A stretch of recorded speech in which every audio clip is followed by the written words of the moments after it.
Hey guys, welcome to the latest episode of the SaaS Sessions podcast. Today we have Arjun Pillai on the show. Arjun is the co-founder and CEO of Insent.ai. Insent is a real-time B2B customer acquisition platform engaging prospects earlier in their buying cycle, something which help you increase your conversions, which any marketer would definitely, want. Arjun also co-founded Profoundis, which was, later acquired by Full Contact. And fun fact about Profoundus and Arjun, like it was the first ever product exit in Kerala in the history. So such a pleasure to have you on the show, Arjun. Absolutely. Thanks a lot, Sunil, for having me. Uh-huh. Excited to be here.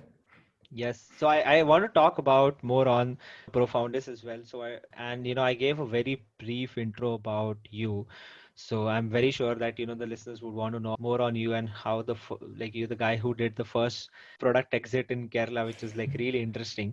So tell us about you and, your journey and how was Profoundus created and more about that. We'll talk. Sure. Yeah.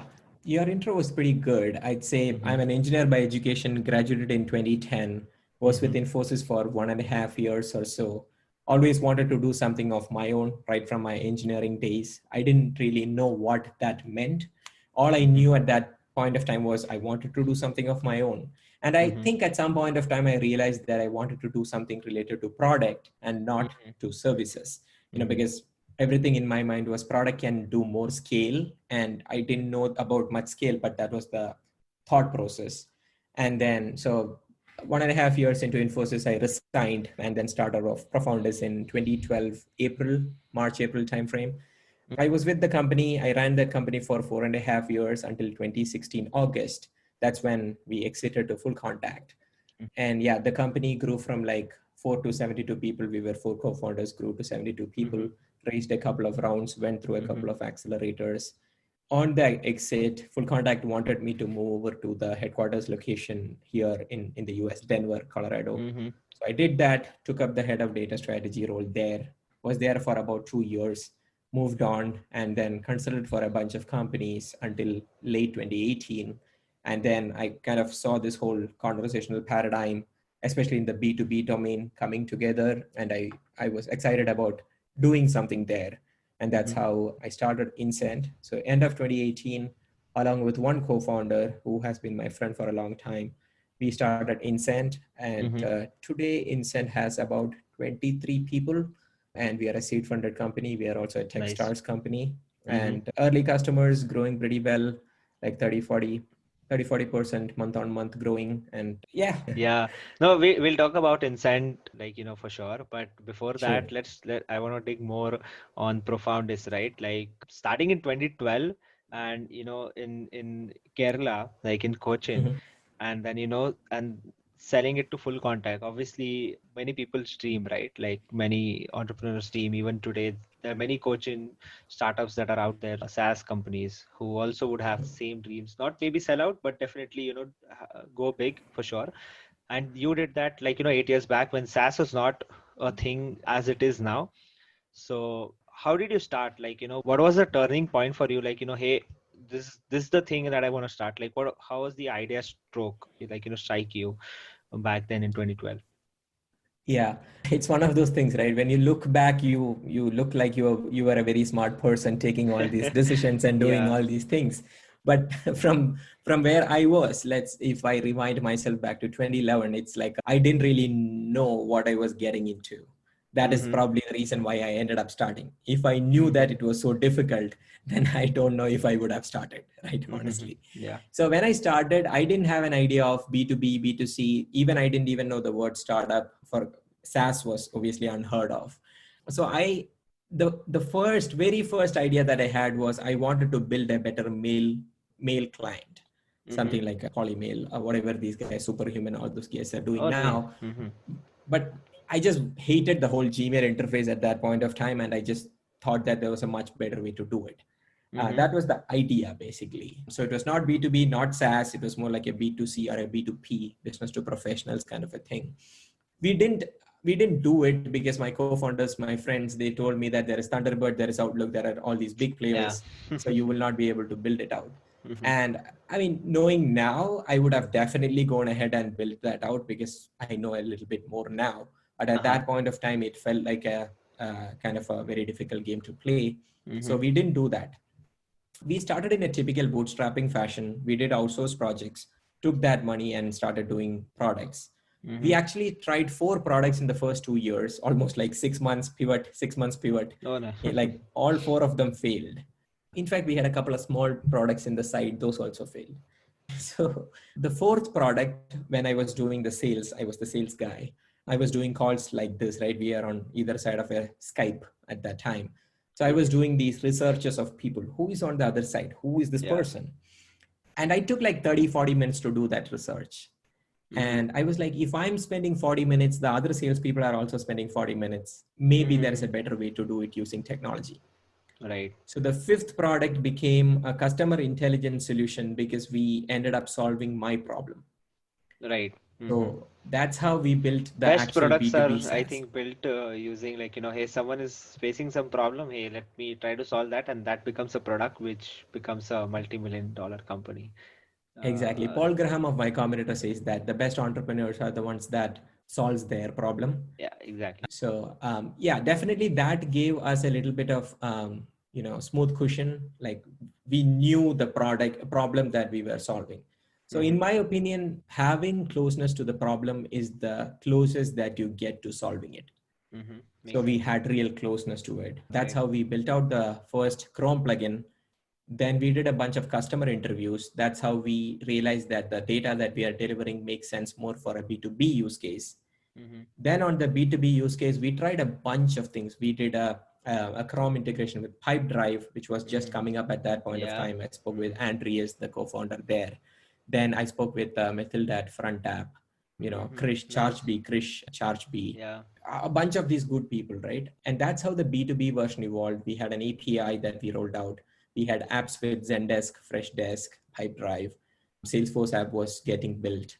So, it's over a period of time, right? That's why I said, looking back, it feels like it was a smart decision and gutsy decision to do B2B SaaS and data and all of that thing. It just happened. And I was there when it happened. That's all. Makes sense. Like, really interesting thing. And then when you said like now you would definitely build out like talking about a few failed products, right?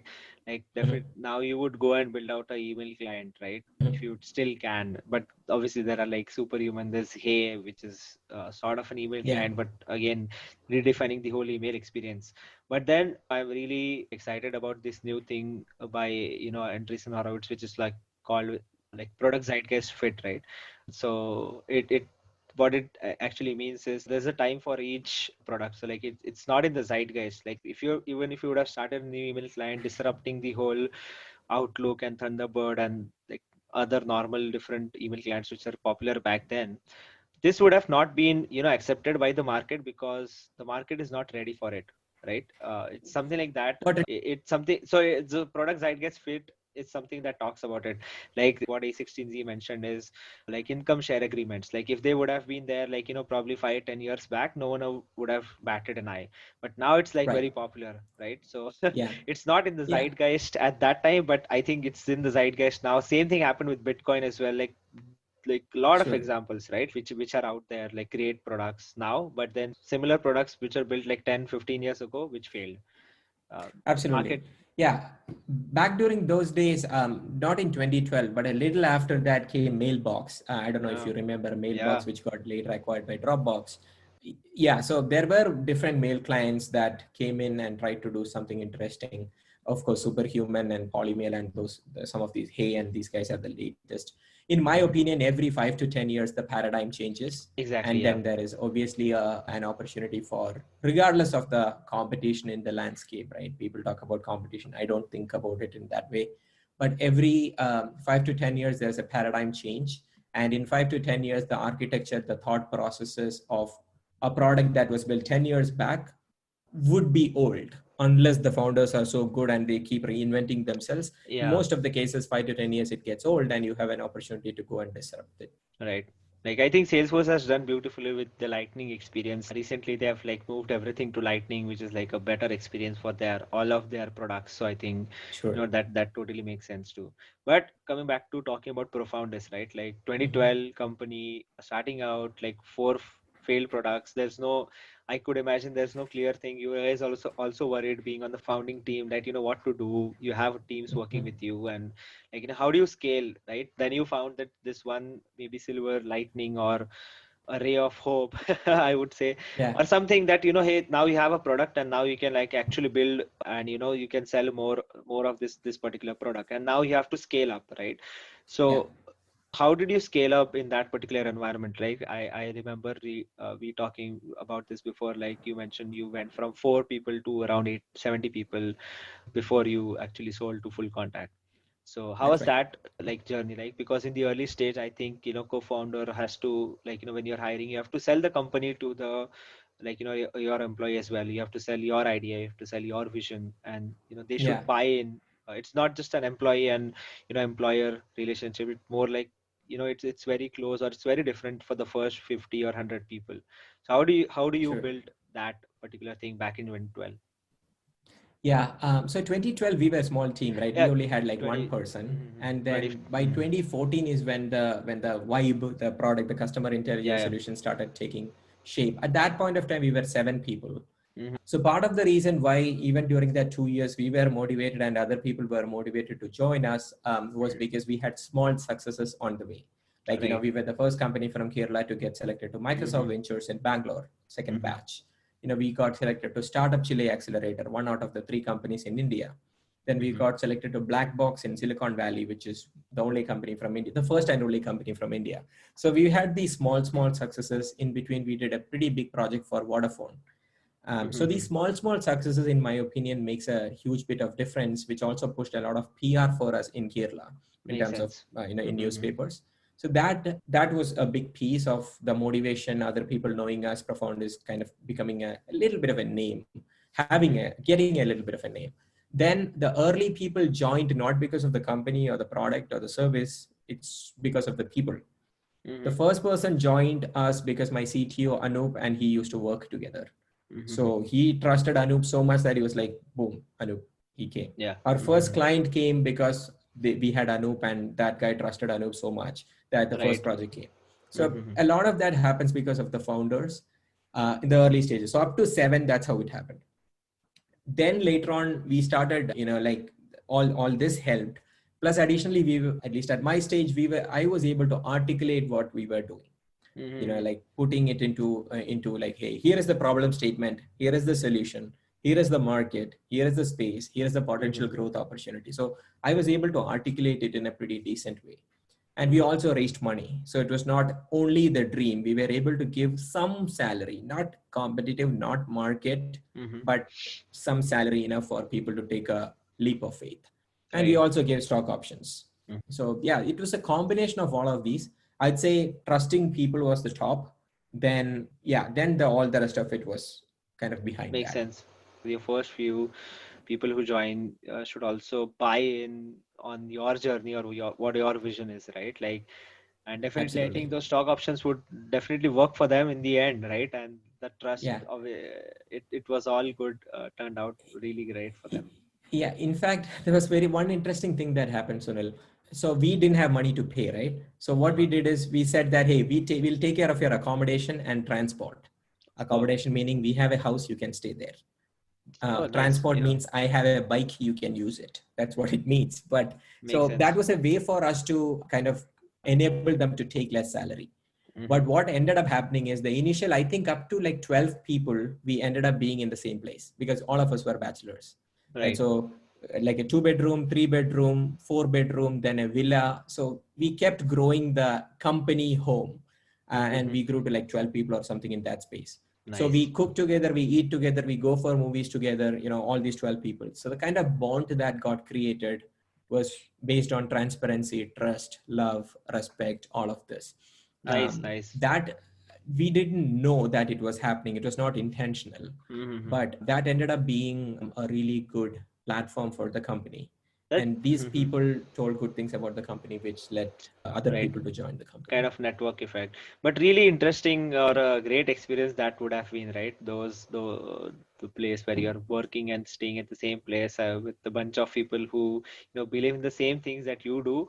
uh, Really great experience, I would imagine. And then what's the one thing that, like, looking back all these years, going back to 2014 days for you.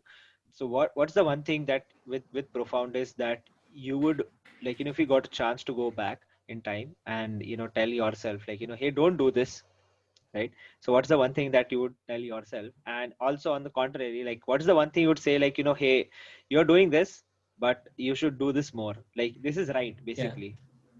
Yeah. The one thing that I would probably do less of is I would take myself more seriously. There were many instances in our journey where I trusted other people more than myself. I'm not saying you shouldn't have mentors. I believe in mentors and advices, but it's up to the CEO or the founders to kind of put your filters on top and make sure that you don't get influenced just like that. Right. Right. So I didn't have enough confidence to trust myself that I trusted others more than myself. You should trust others, but not more than yourself. Right. So Right. sometimes your gut feeling is probably better than a 50-year experienced person's views, because you see a perspective that you only see. Right. And that person will not have the same perspective. So that I have learned, right? And that is not one instance. I can like go back and find like 50 instances where I screwed up because of this. Then one thing that I should have done a lot more. I paused my life between 23 years to 27 years, right? Like I literally paused my life. There was only company. Yeah. I didn't do anything else, right? Like I was all the time 24/7 working. I slept little, only a little, and then yeah, it was company, work. I didn't even go for movies or those kinds of things. Staying with friends was always fun and happiness, so I was happy. That is different, but I could have done more in with my life, right? Makes sense. 2 hours away, my parents were leaving, and I didn't go every week or every 2 weeks. I used to Yeah. go less frequently, right? Now I'm in America, they are in India. I'm like, wish I had more time with them, right? So Makes sense. I think now what I keep telling myself and all of my team members is you cannot pause life. Life happens. So Right. while you are at the company, while you are working hard, go live your life also. That's probably the Totally. thing that I learned. Nice. Interesting. That's really great. And then let's shift gears and maybe talk about Incent, right? Like, fast forward about 6 years from Profoundis, right? 5 6 years when the exit happened, like Profoundis. We'll talk about Incent. So you're currently building Incent. So that time you were trying to solve a different problem before with Profoundis. Now you're trying to solve the B2B conversational marketing problem. So why this problem, right? Like, what gaps did you see? Like, I would have, when I hear conversational marketing, I hear drift. Like, Yeah, so sure. obviously, like, when you started, you would have had some things in mind, like, hey, this is not being happening correctly, or this is something which is missing. So what was Yeah. that, and what kind of motivated or pushed you to start Incent? Yeah, there are a lot of things actually. So if you think about conversational marketing, you think about drift because they coined the term Yeah. conversational marketing. But if you think about conversations or chats, obviously chats existed a long before drift Yeah. existed. And yeah, and that includes live chat and intercom and Zopim, which Zendesk later acquired. So my fundamental belief is that the future of B2B buying and selling, a lot of that will be real time or via instant messaging, right? I'm not saying emails are going to get killed or anything like that. Yeah. I'm just saying that there will be a lot more real time component that is getting added to the whole buying and selling process. And we are talking only B2B now because that's what I know. B2C, I don't really know much. Drift has done some interesting things, but I think that they are still only doing a small piece of it. There is a lot more to be done. Explore. I'll give you an example. In 2000, MailChimp started. They started with emails, right? And then 2004, 2005, 2006, Eloqua came up, Pardot came up, HubSpot came up, Marketo came up, right? Between 3 years, I think all of those guys came up. All of those guys, I'm sure they saw MailChimp, right? But they decided that, what, MailChimp is doing something with emails, but they are only doing a little bit. There is so much more you can do by doing, Exactly. right? So in some way, I'm thinking about it in that fashion, right? Nice. And Drift and us, I think ideologically we have a difference that when we started the company, we clearly said that we follow a human first conversational platform, right? And chatbot is an assistant to humans. right? So that's the clear ideology with which we behave. We support the higher ACV, longer sales cycle deals than the transactional deals. So we only focus on the mid-market companies selling at slightly higher ACVs. When I say higher ACVs, their product ACV is typically 15,000, 20,000 or north of that. Yeah. And then, so we are more like a platform that enables these kinds of things than trying to get the email, right? So if you look at our platform, the workflows that we have, the deep integrations that we have, everything suits the mid-market sales motion. And our product roadmap consists of a ton of things that will push the B2B conversations to the horizons that hopefully the world has not seen now.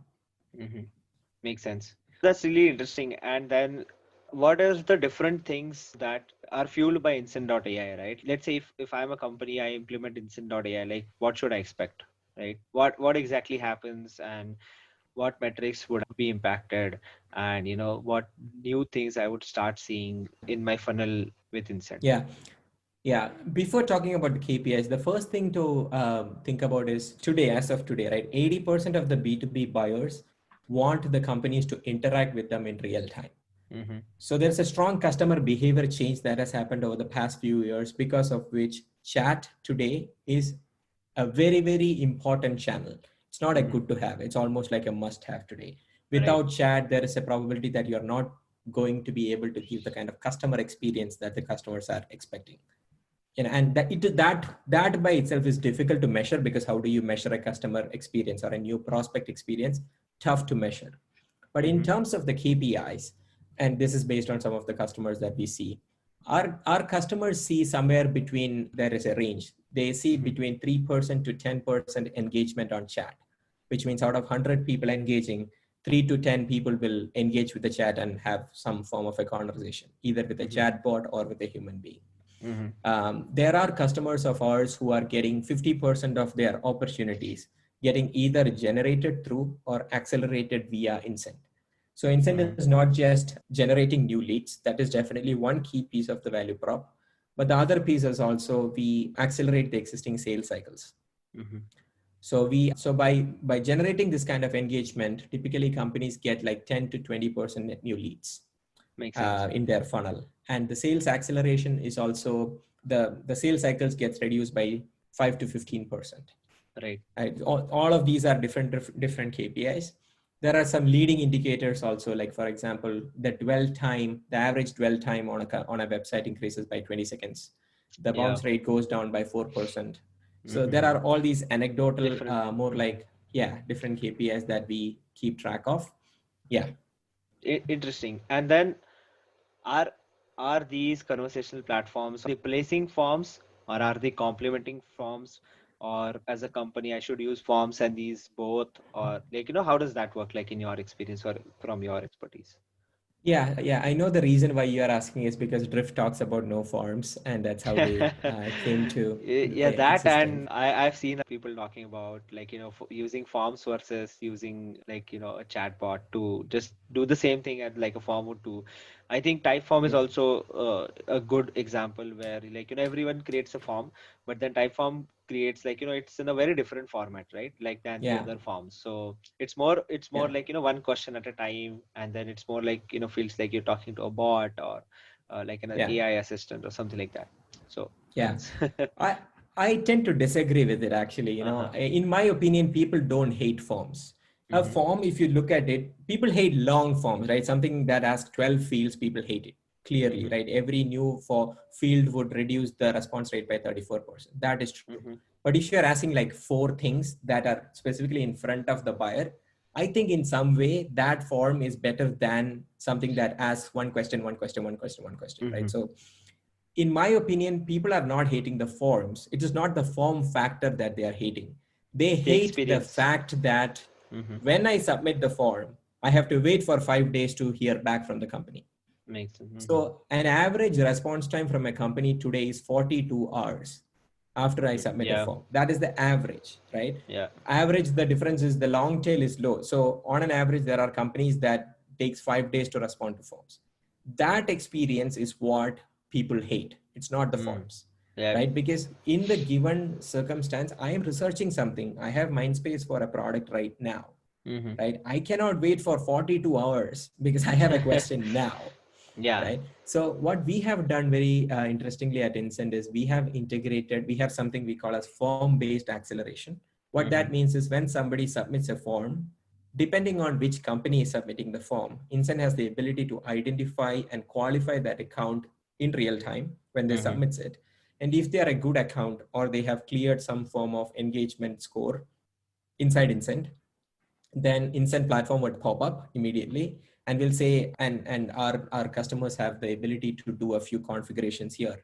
Either they can give an account executive's calendar, or they can pipe that chat directly into a salesperson, or just help them to take the next step immediately Basically, yeah. rather than making them wait. In my experience, 60 to 70% of the submissions continue to be on the forms. And I Mm-hmm. have spoken with customers who are using all the competitor names that we mentioned. Even Mm-hmm. in those cases, 70 to 80% of the submission continues to be on a form. Yeah. So whether we like it or not, people definitely like forms and it is not Yeah, going yeah. anywhere.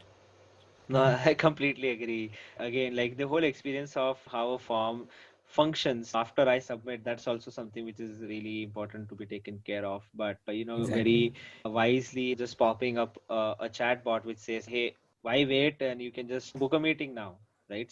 Right. Something like that, which is like actionable as well. Yeah.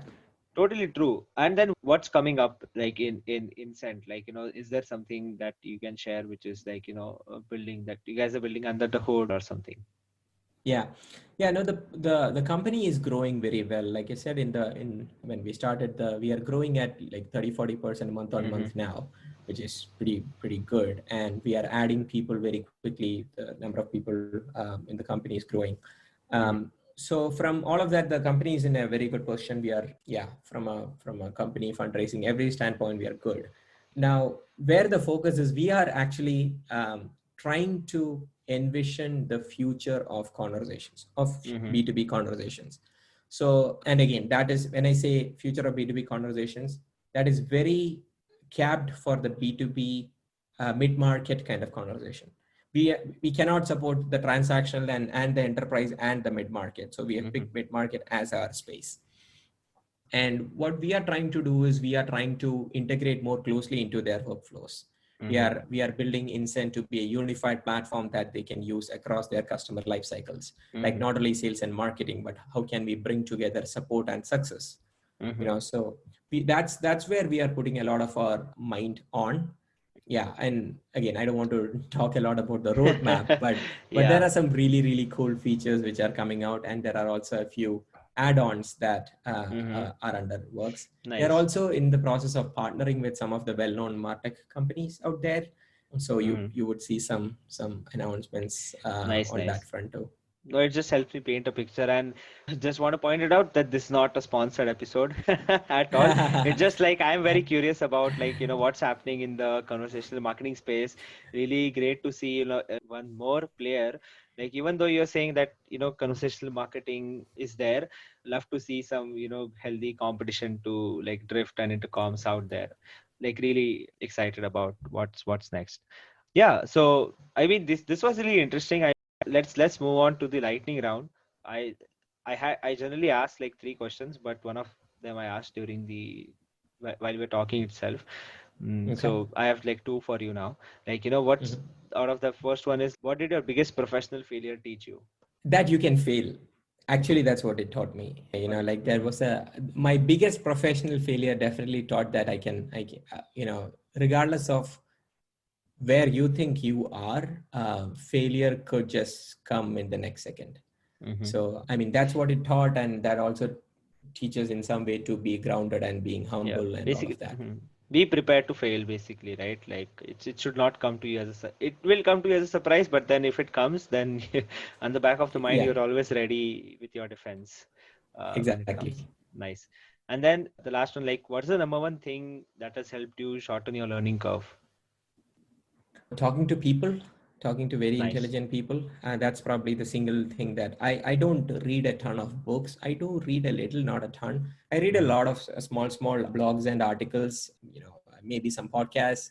So but I think I've been fortunate that I'm connected to the right people. Like former Nice. VP of Adobe, Salesforce, Madison Logic, Demandbase, all of these folks are investors to us. And I have the good fortune to interacting with some of the smartest people in the marketing paradigm. They are the most educated buyers out there in the Makes. world today. Mm-hmm. So every conversation is teaching me quite a bit. If Nice. you are open to it, and then, Nice. like That's if you my remember mantra. from our last conversation, Yeah. you taught me about podcasts and how the whole thing works, right? Like Yeah. I didn't know anything about it. So Mm-hmm. that is that's how I learned. Yeah, that's my mantra, right? Like that's what I've been Yeah, doing for the past 5 6 years now, and it's really kept me going. It's helped me, like, yeah, again, just like you, right? Made the right connections, yeah, but also work, like, in making those connections. Not like those happen overnight, and they reached out. You have to, like, be at it, be persistent, and totally. keep doing, like, good stuff on the parallel as well.